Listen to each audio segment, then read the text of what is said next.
We were having just our normal busy day here at the shelter, and there was a rescue out in intake, and they wanted us to take on two sisters, Hope and Faith.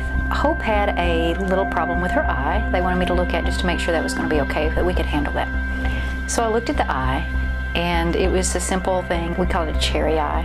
Very routine. We take care of those all the time. But as they turned her around in their arms, I could see that she was missing half of her leg. Her traumatic amputation had occurred just below her knee. She had tried when she was smaller to use it, which made the whole situation worse. And the leg had atrophied, it kind of withered away because it wasn't something she could use at all. You could tell the way the injury looked that it was a traumatic amputation. So we decided, you haven't had the care you need, but that stops today. Her surgery was probably half an hour long. The day after surgery, it was like she felt better than ever, like it was done, I'm fixed. I think she didn't know how bad she felt until she felt better.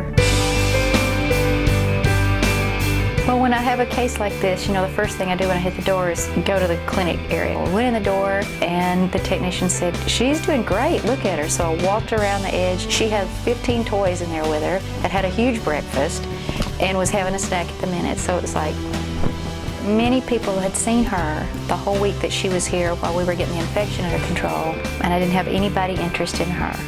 And then once I fixed the eye, they started looking at her, and then once they heard her story, that was it. It was a few weeks later, I clicked on that picture, and I know I immediately had tears in my eyes because I couldn't believe how good she looked and how happy she was. It's a mini-me situation. When you see the picture of them together, it makes it all that more precious. It feels so good for somebody to say thanks to HS.